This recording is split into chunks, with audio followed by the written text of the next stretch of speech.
Hey, brothers and sisters of the crib, back at it again with another reaction video. This time we're gonna watch The World of Riots MMO is already done. Yes, Mm-hmm. covering Riot Games announced Yeah. MMO. Apparently some people care about this, so we're here to hop on the bandwagon. And we should, because that's what we do. We hop on bandwagons. Mm-hmm. Yeah, man. I got an engine I got to build, so you guys better start watching because Papa needs money. Okay. 30 Leave a like seconds and for just subscribe like if you want to hear Brother Nick's channel be announced. for the Neeks car channel coming soon to a theater near you. In the past, Yeah. MMOs were Yeah. regarded as the godfathers World of of games. Warcraft. They were the peak of what developers could accomplish. Even though, looking back, that's a fairly subjective thing to say. Everyone knew MMOs had the power to create cult following, but also everyone knew making MMOs was hard. On average, an MMO has to spend at least 6 years in the baking before it can get anywhere near being good. But that didn't stop companies from jumping onto the bandwagon anyway. And soon we could see dozens of new MMOs, all releasing in 2008. All being called the WoW killers. Spoiler alert, none of them did that. And unfortunately, we can feel the ripple effects even now. It got to a point where every time a new MMO is announced, we all think the same thing. Oh. Anyway, when you're working on an MMO, you have to respect 3 pillars. Gameplay is king, social interactions matter, and the world setting is important. When Riot announced their MMO, it became clear that 2 of the pillars are being respected, and the third one is already done. When it comes to the gameplay, it is currently in the hands of Ghostcrawler, someone who's been working on WoW during its best times, and someone who got a reputation for hating boomkins and loving mages. When it comes to the social interactions, it is a dance between the developers and the players. A dev can guide players towards social interactions, or they can annihilate them. And after that, the players usually find their own fun inside the MMO. From that point on, the devs should do everything in their power to support the players having fun in their own way. And finally, when it comes to the world of an MMO, in Riot's case, it's done. And it's been finished for quite a few years now. In fact, the world of Riot's MMO is in such a good state, they already have the continents, the zones, the cultures and the races. And to a lesser degree, every zone already has its own storyline. Now of course, unless you follow the lore of League of Legends, you wouldn't know about this.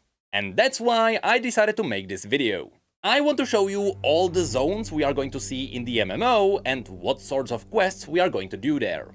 So, for the purpose of this video, I will assume you have no idea what League of Legends is about. You have no idea what the universe is about, but you like MMOs, Perfect. your hairline is receding, and you have a crippling fear of Nintendo 64 controllers. To which, I might add, What? why do you think I'm wearing hats? Huh? But now, without further ado, let's have a look at all the zones in Riot's MMO. Where the fuck did you This get this from? is Runeterra, the world of League of Legends. Right now, the world is separated into 10 main. Why are we talking about like the old boomers? Like, old, I mean, yeah, that's usually the kind of people who actually care about MMOs, but like I don't know. See, this is weird because he's saying like, "Oh, the world's already done," and like, I, I would kind of expect that, like that doesn't seem like that impressive to me because like if you're Because it hasn't advertising been the 6 game, years. well, if you're advertising the game, you should be done on the thing, right? Like the Clearly, very core of it. somebody hasn't played Anthem. Well, like the very core of the game, like the setting ought to be done by the time you're releasing trailers and stuff. Like Someone really hasn't played Anthem. that just seems like, yeah, no shit, right? Like, am I being weird about that? Is that me No, that's how being? it should be, but you just haven't played Anthem. Well, okay. Anthem's a That different. was the Anthem is its biggest own. fucking issue. It was like, yes, Anthem's its own. Anthem literally broke people's consoles. That's how like screwed up Anthem. But that's a Anthem was, different. dude. They didn't even have the game finished when they announced like the fucking gameplay they showed at E3. Yeah. Like, But and they anyway, were already right? in We're these are this is a this is not Anthem. I hope not. We don't know that. We don't know that at all. Anyways, We don't know Anyway. shit about this game. Fair enough, but like I just I don't know. It just seems like yeah, this should be done already. Like I'm not that impressed by like, hey guys, they're finished on the setting. I'm like, I would certainly hope so, considering that this has like a loose release date. Like yeah, I would hope that it has a setting. You Roadwork know, that's ahead. like I well sure hope that so. remember, keep in exactly. mind, It's like announcing a movie. MMOs It's like took a long announcing a time, movie. like he said. But yeah, but it's like if you announce a movie and you're like, "Hey guys, don't worry, this new movie, they wrote the story." It's like, yeah. Okay. Clearly, someone hasn't watched Fast 10. Okay, but like they know, but there's at least a sequence of events in Fast. regions. But these 10 regions don't cover all the land on the map, so there are some mini-zones in between them. And the lore already revealed that there is gonna be another continent further to the east. That definitely sounds like a future expansion to me. In fact, it would be foolish to release all of these regions at launch. You can easily turn half of these into separate expansions. I want to make a Brother Ben prediction. I All right, now already that's gonna be bet. the edit right there. Brother Ben predicts. I predict that the expansion where they put out the continent to the east, it's going to be all like Asian themed. There's going to be like everything's going to be inspired by Eastern folklore because that's always what these games do. Every Just single 'cause they time they're released like, "Oh, there's a Pandaria for World of continent. Warcraft. There's a continent to the far east, this mystical land, and it's always Asia. It's always Asia." Actually, I Elder take that back. Scrolls- Pandaria is in the south. Yeah, Elder Scrolls did it. Dungeons and Dragons did it. These guys are going to do it. Brother Ben prediction. Take notes. That's just Calling gonna it be right now. Brother Ben predicts. What's the date of recording? This Sunday, May 28th, 2023, Brother Ben prediction. Because a lot of people already know and love these regions, the hype behind these expansions would be big. With that said, I know a lot of you would like to play as Shrimans or Ionians. And now you may be cursing me for suggesting that these would be expansions. The But racism. the lore can justify giving you these nations as playable races without having their regions. I'll show you how Riot can pull this off in a bit. First, let's talk about the regions Riot's MMO has to start with. The Northern Continent. This entire continent is called Valoran. Not Valorant, Valoran. And this is where the absolute core of this world is. The two main regions here are Demacia and Noxus. They are the two big rivals equivalent to the Horde and the Alliance. While I would like to say that Demacia is your classic normie human region, it's not really true. Runeterra doesn't really have a normal place, there is something cool happening in every region. And Demacia has racism. Okay, maybe not racism, because Demacia doesn't mind Yordles or Minotaurs, but they really hate mages. That's because in the past, their rivals almost annihilated half of the world using magic. And so, Demacia was built inside a magic-absorbing forest. Therefore, Demacia is a really cool place where you can hide from magic. When it comes to the visuals of the zone, you can see a lot of lush fields, it is surrounded by mountains, but the iconic part of Demacia are the buildings. They are made of petricite, which is a combination of stone and the magic-absorbing wood. Because these ancient magic-absorbing trees were grey, all the buildings have a marble-like appearance. And yes, given what material they are using, all the buildings in Demacia also absorb magic. So should a mage visit this region, let's just say it's gonna be a painful experience. On top of this, let's not forget that Demacians can weaponize petricite. They can turn it into petricite steel, which gives you your classic anti-magic weapons, and you can sculpt petricite constructs which wake up after absorbing magic. Simply said, these guys just really don't like magic. The irony is, they've been absorbing it for years now. And this is where the story would kick in. You see, the Demacians are so afraid of magic, they founded the Mage Seeker Order. This is an order of people who hunt mages, they throw them into prison, and they torture them until their body gives up on magic. So yes, being a mage is a crime in Demacia. The thing is, people still get naturally born with magical abilities. You can't stop it from happening. So not only are there mages hiding in the royal court, right now there is a mage civil war happening in Demacia, where mages and people who don't hate mages rise up to fight for moral rights. So should we do some quests in this zone? This is gonna be the core story. Mages trying to overthrow racist leadership following old laws. So the main enemy NPCs might be mages and witches. But I know what you're thinking now, and don't worry. There will be plenty of boars to kill here too. Or at least there are loads of wolves here, as well as stags. And we can't forget the iconic Demacian raptors. But further to the south, we might find some crag beasts, tiny woolly elephants, and yes, of course in the Argent Mountains there are also dragons. Loads and loads of dragons. But that's about it for Demacia. Fun fact, the capital city of Demacia is called the Great City of Demacia. Sounds dumb, but Runeterra was not the first one to come up with this. But thankfully the other regions are a bit more creative with their names. So now, let's move away from the normie region and let's have a look at the badass region, Noxus. If you're planning on playing a warrior with oversized weapons and overcompensating lush hair, this is the region for you. This place actually has a long and badass history, but we really don't have the time to explain it now. So just know that originally it was built by the most badass warrior in the history of Runeterra. This motherfucker literally died on a mountain of corpses. And after he died, he was too angry to stay dead, so he just became the god of the underworld. When this guy lived, he built the Immortal Bastion, which is to this day the largest structure on the entirety of Runeterra. And currently he is banished underneath the Immortal Bastion, but only a few people know about it. So you know, that's a future raid boss. Anyway, the Immortal Bastion is the capital city of the Noxian Empire, with Noxus being one of the most brutal nations in Runeterra. It is brutal because the nation is surrounded by rocky earth. It is hard to grow plants here. So Noxians are forced into conquering surrounding land for resources to survive. That's why when you go to the map you can notice that the Noxian territory is all over the place. It's because these are all the places Noxus has already conquered. Although, when I say it like that, you may imagine Noxus brutally raiding everything. But that's not true. They like to absorb the surrounding nations into their empire. After all, it's just more human resources.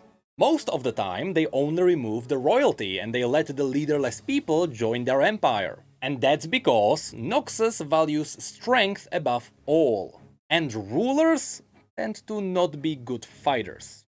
This is what you can see in the After Victory cinematic. They killed the king because he was weak and let everyone else join them. Fun fact, conquering nations is so iconic for Noxus they have their own saying.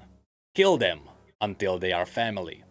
So when it comes to the quests in Noxus, it is most likely going to be helping the Empire expand its territory. Although, this region has its own unique enemies too. Inside the Immortal Bastion there is a cult known as the Black Rose. This cult is connected to the darkest of magics. So be ready to fight Hemomancers, witches, demons, and the Grey Legion, which is an army of soldiers revived with blood magic to fight for the Empire again.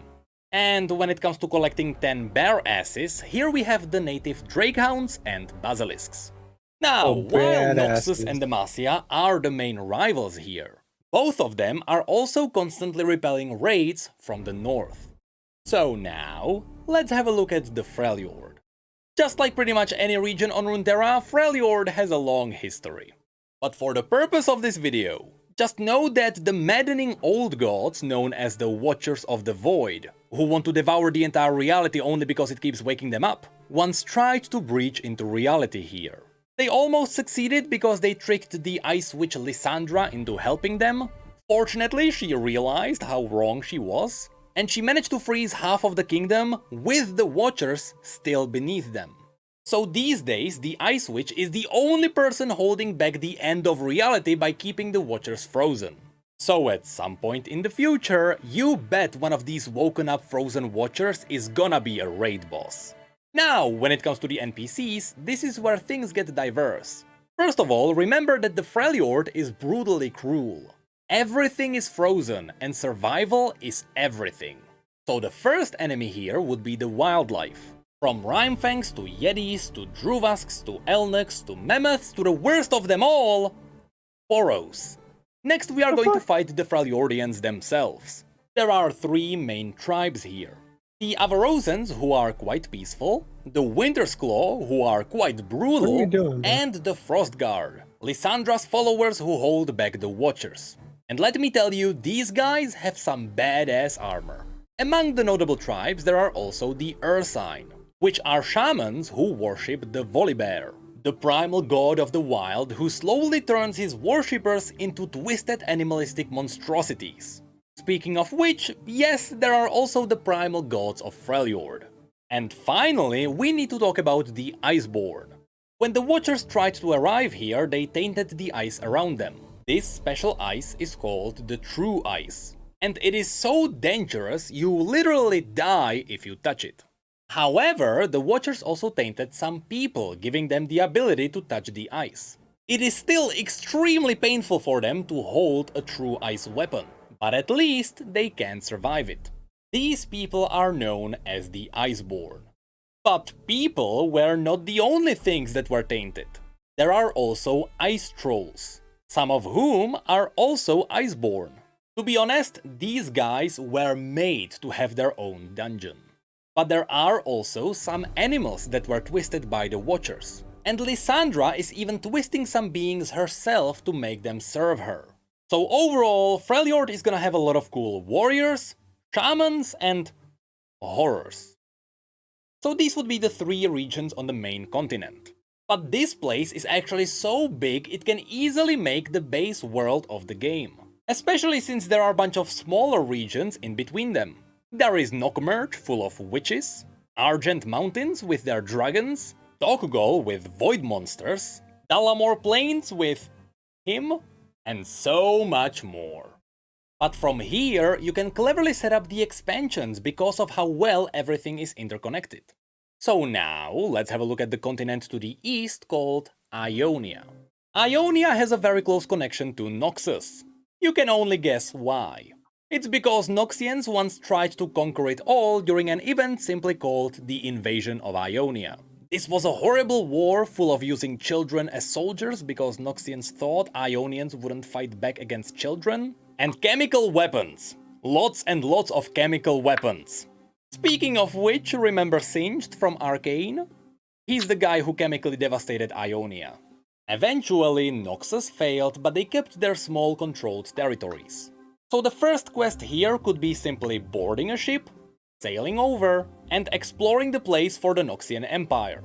Now, when it comes to Ionia itself, the place gets mystical. Everything here is alive and connected to the spirit of nature.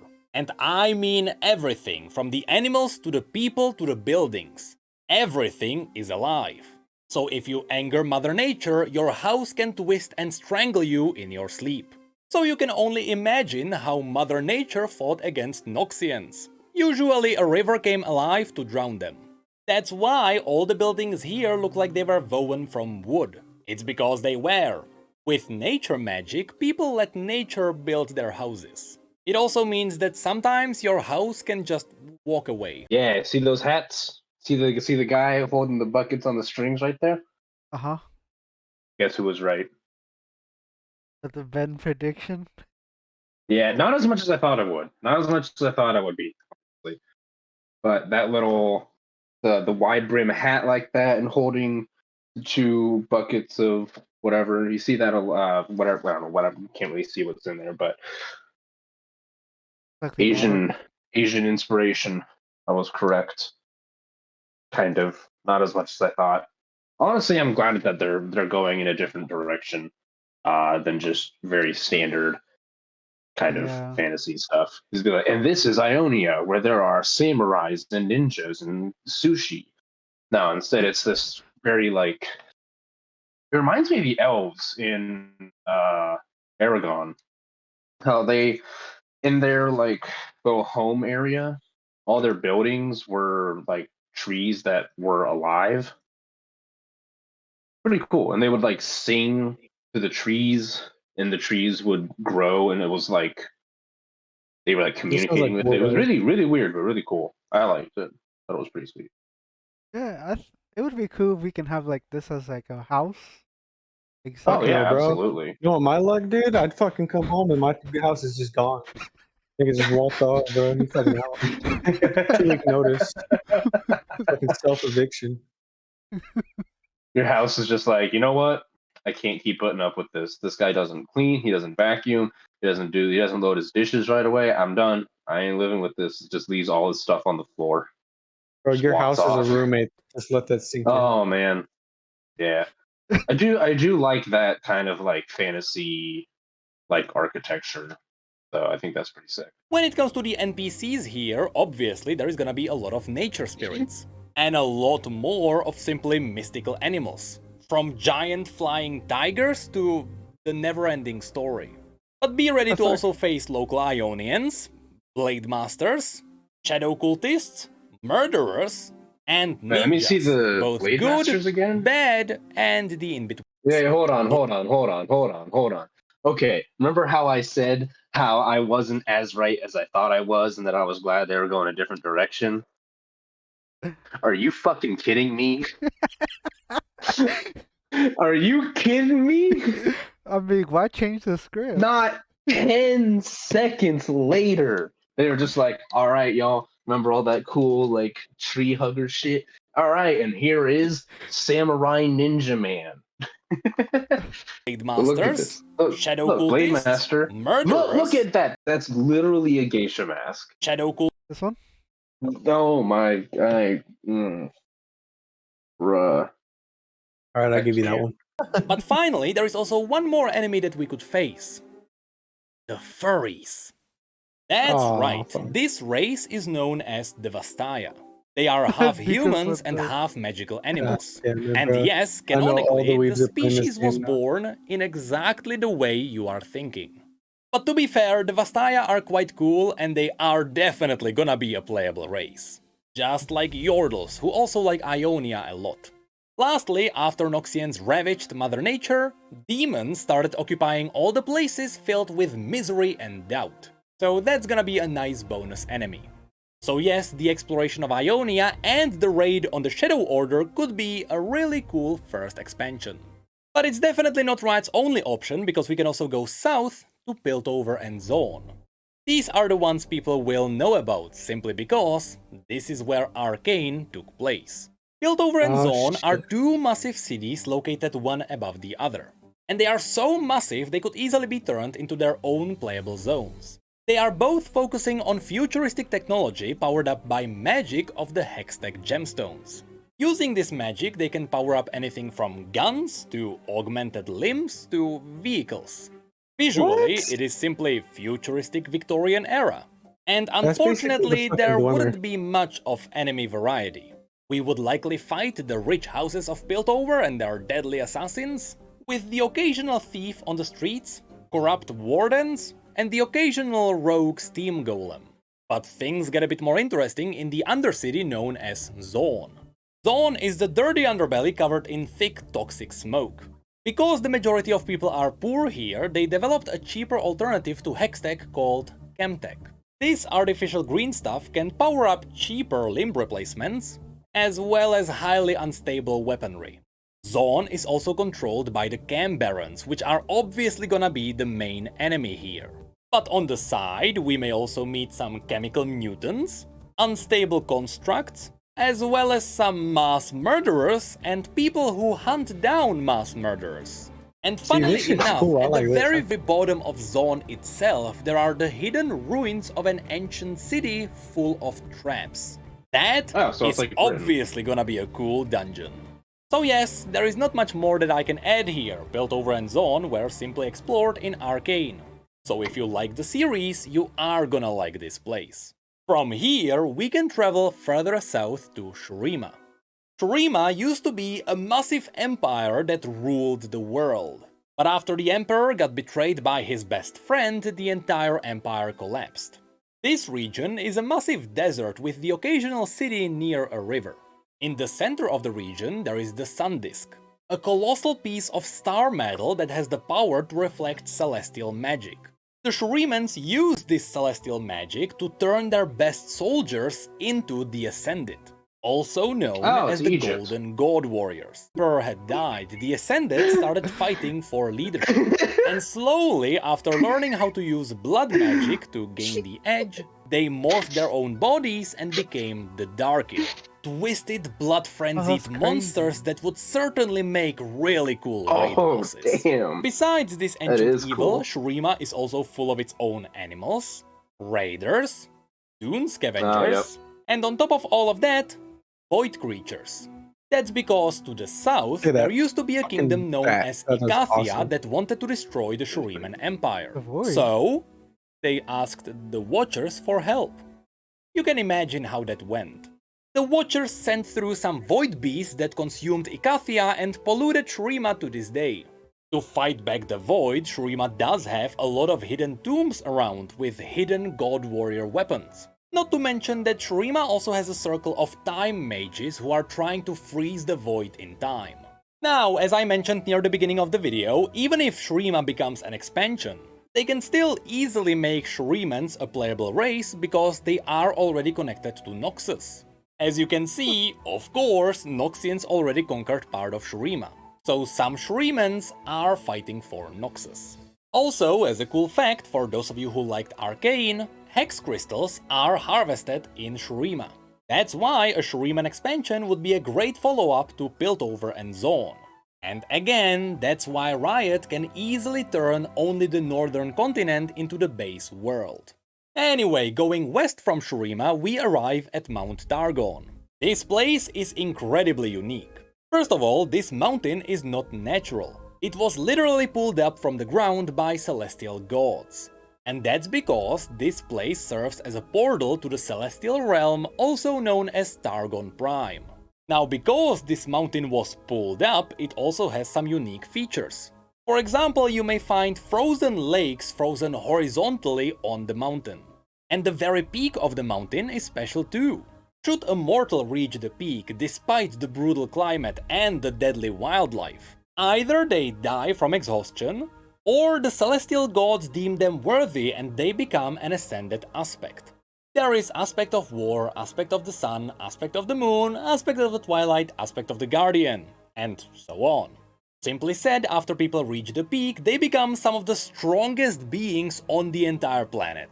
So of course, the mountain is full of people who worship the celestial demigods. And I speculate this is where we could get a lot of cool armor sets. There are the Solari, who are devoted to the aspect of the sun. Then there are their rivals, the Lunari, who are devoted to the aspect of the moon.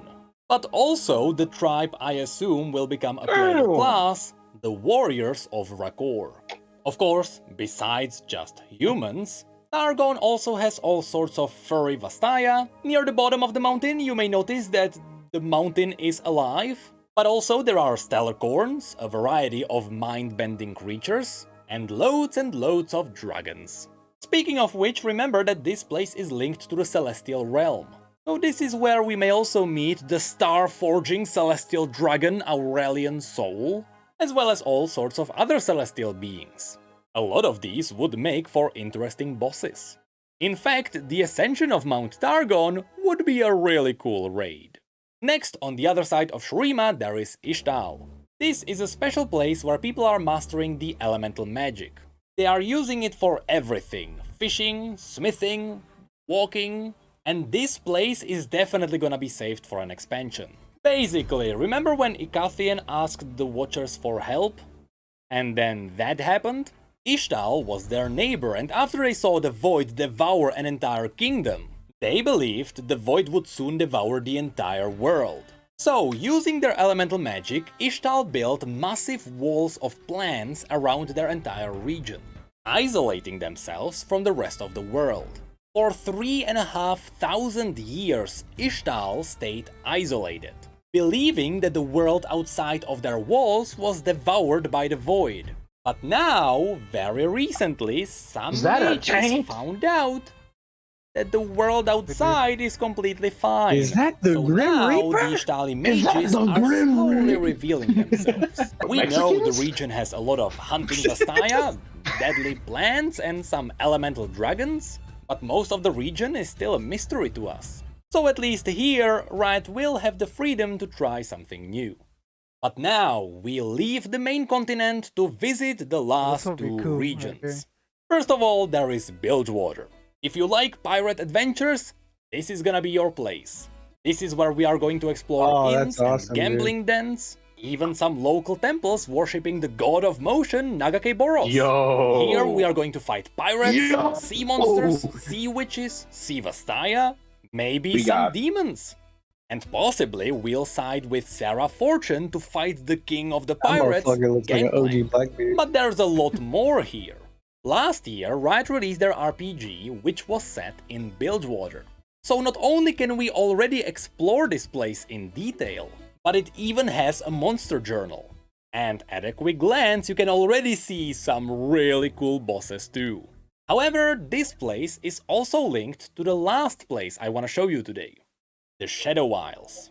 See, every year the horrors of the Shadow Isles lurk out, and Bilgewater just happens to be the closest place. So every year, Bilgewater is fighting the undead. Once upon a time, the Shadow Isles used to be the Blessed Isles, a rich place full of advanced magic. Long story short, there was a young asshole king who wanted to revive his dead queen, and in the process he accidentally released dark makes him an necromantic asshole? magic. This magic Apparently. destroyed the island and made it home for undeath.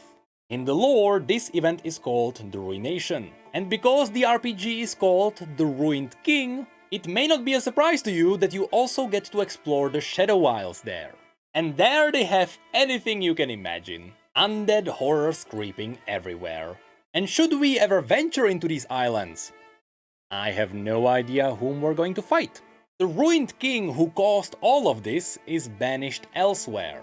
Thresh, who siphoned his magic after he was banished, also left the Isles. And even Hecarim, the most brutal soldier of them all, is currently around Demacia. So the Shadow Isles don't currently have a main baddie. So this is where Riot could forward some of the side characters. Now, even though these have all been the regions that are currently set up on Runeterra, Riot has already confirmed that there is a new continent further to the east. Currently, it is planned to be revealed in the upcoming Ruination novel. And so far, we know that this new continent is where the ruined King Viego is from. And this is also Diego? where he was banished at the end of his story. His name is Diego. All we know about that place Yeah, is that's that who you it is gotta look quite out for. mystical. There are yet more Fucking go dragons Diego, here, go ahead, and ass. in fact, Yeah, we Gamavor, which is the Ruined King's nation, has a lot of draconic armor. So should Riot run out of places to explore, don't worry, they can always make up more. But that's all I wanted to show you today. As someone who's been following the lore of League of Legends from the very beginning, I can tell you, I'm very confident the setting of Riot's MMO is gonna be great. Their incredible writers have been preparing the world for years now. And now, it's time to harvest the fruit. If you like this video, let me know in the comments below. Because right now, I still have 3 more topics that I could talk about in regards to the MMO. I especially want to talk about the potential raid bosses we can face, and the potential classes we could play. And as someone who has collected an unholy amount of transmog, I would love to show you all the cool armor sets this universe has. But that's it for this video. See you in 6 to 8 years when the MMO gets released. Oh! Damn, bro. Hold on. There ain't no way it's taking 6 to 8 years. Alright, that's been reacting to someone else's content because we're unoriginal and very tired.